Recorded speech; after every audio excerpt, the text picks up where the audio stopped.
안녕하세요. 김필수 자동차 연구소의 김필수입니다. 오늘 주제는요, 현대차 그룹입니다. 즉 현대차와 기아차라고 말씀드릴 수가 있습니다. 최근에 이 전기차로 급변하면서 세계가 요동치고 있죠. 5년 10년 사이에 아마 이 급변 요소는 계속 가속화될 것으로 좀 보고 있습니다. 더욱이 국제 환경이 별로 좋지는 않습니다. 몇 년 동안 코로나로 인해서 문제가 심각한 부분도 있지만은 차량용 반도체 부족 현상으로 신차 공급이 제대로 안 되는 이런 문제점도 있고요. 또 러시아의 우크라이나 침공으로 인해서 원자재 공급은 물론이고 세계 물가가 모두 요동치고 있습니다. 최근에 아시겠지만은 유류가 자체가 가솔린, 디젤 2,000원이 넘어가고 있을 정도로 상당히 심각한 부분이죠. 여러 가지 문제자가 누적되고 있는 것이 지금이라고 볼 수가 있습니다. 따라서 국내의 제작사 입장에서는 향후 경제 전망에 대한 그림을 그리는데 상당히 애로사항이 커지고 있는 것이 사실이라고 볼 수가 있습니다. 대표적으로 자동차 산업하면 국내 현대차 그룹을 얘기한다고 해도 과언이 아니죠. 국내 5사가 있지만은 르노, 삼성, 쌍용, 한국 GM 실적이 아주 좋지는 않습니다. 점유율도 자꾸 떨어지고 있고요. 또 이 자국에서 완성차를 가지고 들어와서 판매하는 OEM 수입차도 실적이 별로 좋지는 않습니다. 이번 신정부 들어와서 쌍용차는 법정 관리 중인데요. 지금 현재 상황이 별로 좋지는 않습니다. 과연 이 부분을 어떻게 처리할 것인가시 이번 신정부 들어와서 가장 큰 문제가 될 것으로 좀 보고 있고요. 또 한국 GM이라든지 르노, 삼성도 향후에 전망이 고민이 많이 된다고 볼 수가 있습니다. 일단 국내 시장 점유율이 올라가고 공장 가동률을 높여서 활성화가 돼야 되는데 그 부분이 안 되고 있다는 것은 존재감에 대한 회의가 커질 수밖에 없어서 본사에 잘못된 신호를 줄 수 있다는 거죠. 그렇지 않아도 국내는 강성 노조로 인해서 국내 시장에 대한 부정적인 시각이 커진 것이 사실이기 때문에 고민은 늘어날 수밖에 없습니다. 즉 국내에서 5사라고 얘기를 하지만 사실 국내의 80% 이상의 점유율을 갖고 있는 것이 현대차 그룹이라고 볼 수가 있습니다. 최근에 현대차 그룹, 현대차나 기아차 모두 주가가 작년 후반부터 많이 떨어져서 지금 현 시점에서도 그렇게 올라가지가 못했죠. 따라서 주식을 투자하는 분들의 불만이 굉장히 많고 있습니다. 그러나 현대차 그룹의 입장에서는 중장기적인 측면에서 투자자를 생각한다면 분명히 충분히 가치가 있다고 보고 있습니다. 평가 절하가 많이 돼 있다는 것이죠.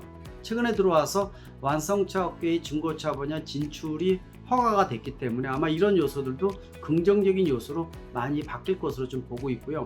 현대차 그룹의 글로벌 시장에서의 위상이 예전과는 남다르다는 것을 강조하고 싶습니다. 그래서 오늘 주제 말씀드린 내용 중에서 현대차 그룹이 앞으로 진행될 것인지 몇 가지 요소를 말씀드리고자 합니다. 최근에 들어와서 내연기관차에서 전기차로 바뀌고 있는 부분들 잘 아실 겁니다. 생각 이상으로 전기차 판매가 늘어나고 있다는 것이죠. 작년 2021년 기준으로 생각 이상으로 500만 대 정도 예상을 했는데 650만 대 이상의 전기차가 판매가 됐고요. 올해는 950만 대가 예상이 되고 내년 2023년에는 1500만 대가 예상이 됩니다. 글로벌 시장 판매되는 신차는 약 8천만 대 기준으로 했을 때 내년 내후년에는 주도적인 역할을 전기차가 한다는 뜻을 가지고 있겠죠. 따라서 전기차의 흐름을 누가 주도하느냐가 미래의 먹거리의 주도권을 쥐고 가는 퍼스트 무버가 될 수 있다고 말씀드릴 수가 있습니다. 이미 글로벌 제작사 중에서 GM이나 폭스바겐 이런 데는 주도적으로 전기차 전환을 서두르고 있죠. 현대차 그룹도 예외는 아닙니다. 이미 수소차와 더불어서 전기차를 쌍두마차로 해서 이미 6, 7년 전부터 본격적으로 진행을 했었고요. 그 효과가 상당 부분 가시적으로 나타나고 있다는데 긍정적인 점수를 줄 수가 있습니다. 작년 이 GMP라는 전기차 전용 플랫폼을 통해서 최고의 완성도 좋은 전기차가 많이 출시가 됐습니다. 현대차는 아이오닉5, 기아 EV6, 제네시스 GV60 같은 모델, 이런 모델들은 세계 시장에서 굉장히 각광을 많이 받기 시작을 했죠. 저는 개인적으로도 아이오닉5의 디자인부터 특성을 굉장히 긍정적으로 보고 있습니다. 이 GMP라는 전용 플랫폼으로 처음으로 나온 차가 아이오닉 5라고 볼 수 있는데 이 모델 자체의 완성도가 굉장히 뛰어나다는 거죠. 특히 이제 들어가 있는 각종 옵션이라든지 또 비쿨트 로드 기능이라든지 각종 옵션에 대한 부분들은 향후 지금 나오는 전기차 중에서도 세계 최고의 모델이라는 것은 과언이 아니라고 볼 수가 있습니다. 이미 전 세계에서 미국을 비롯해서 유럽, 즉 독일이나 영국 등 각 국가의 대표적인 자동차 이 산업국에서 최고의 이 상을 휩쓸 정도로 아이오닉 5는 인정을 많이 받고 있죠. 또 기아의 EV6도 마찬가지입니다. 역시 같은 전용 플랫폼을 통해서 완전히 색깔이 틀린 차를 만들어서 어떻게 보면은 2종 4촌간이나 다름이 없지만은 차 자체는 완전히 틀리면서도 첨단을 달리고 있어서 세계 각국에서 러브콜이 굉장히 많고요. 이 차를 기다리는 소비자들도 굉장히 많다고 볼 수가 있습니다. 미리 말씀드린 대로 이 차량용 반도체 부족 현상으로 아직은 완전히 해소된 건 아니지만은 얼마큼 공급되느냐에 따라서 이 차 중에 성공 여부가 결정된다고 볼 수가 있습니다. 그만큼 현대차를 이미 전기차 수준에 있어서는 세계 최고의 수준으로 이미 도약을 하고 있고요.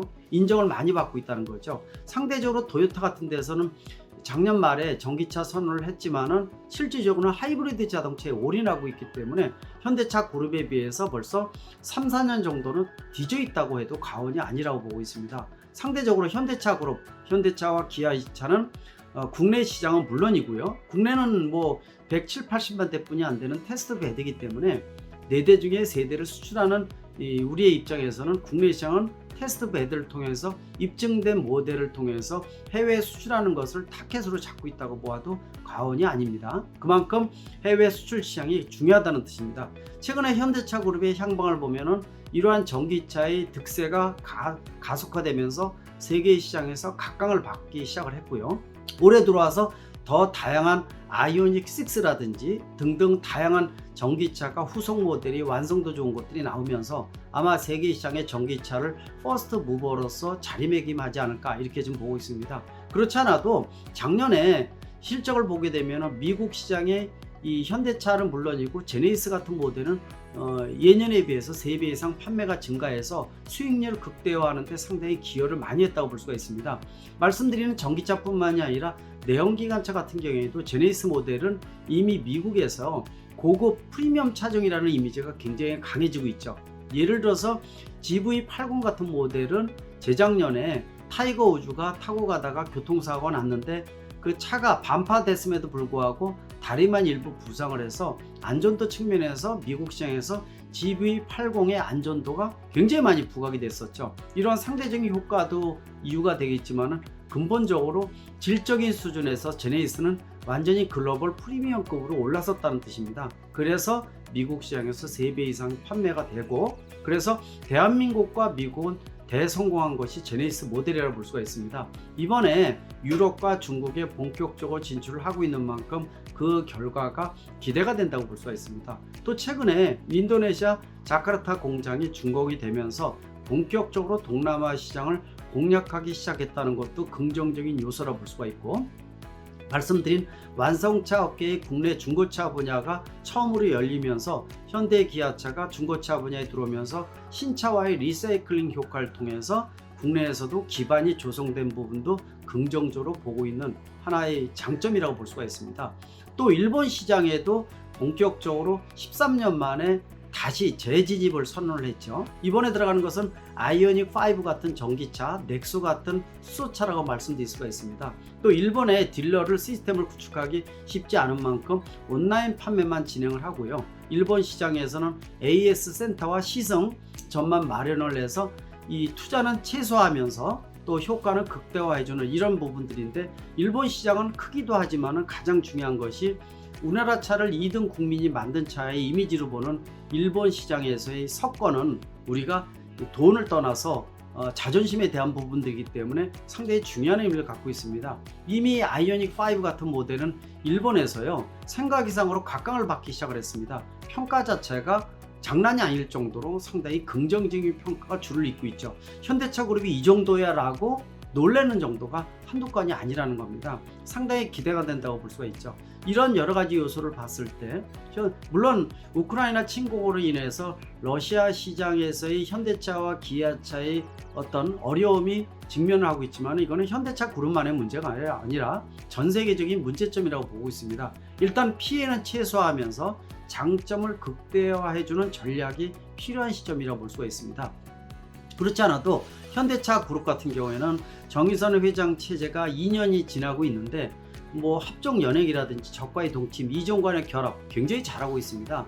그런 측면에서 현대차 그룹이 미래 모빌리티 플랫폼의 완성이라는 그림으로 자동차뿐만이 아니라 UAM 같은 도심형 항공 모빌리티, 또 특수한 험로 지역에 움직이는 로보빌리티라고 얘기를 하고 있죠. 이러한 다양한 미래 모빌리티를 선점하기 위한 이 노력은 가일층 가속화될 것이고요. 말씀드린 장점이 더더욱 부각이 되면서 현대차 그룹의 미래는 상당히 긍정적으로 볼 수 있다고 보고 있습니다. 그만큼 최근에 들어와서 긍정적인 요소가 가미되고 있고, 이 급변하는 시장에서 퍼스트 무버로서 주도하고 있는 부분들은 더더욱 기대가 되기 때문에 향후 현대차 그룹의 주가에 있어서도 4, 5년이라는 중장기적인 측면을 보게 된다면 상당히 긍정적입니다. 최근에 주가가 많이 떨어지는 부분들은 반영을 제대로 못했다고 보고 있는데, 아마 올해 들어오면서 실적도 좋아지고 또 미리 말씀드린 이러한 여러 가지 장점이 부각이 되면서 부가가치는 분명히 높을 것으로 예상을 하고 있습니다. 현대차 그룹의 미래 상당히 긍정적으로 평가할 수 있습니다. 고맙습니다.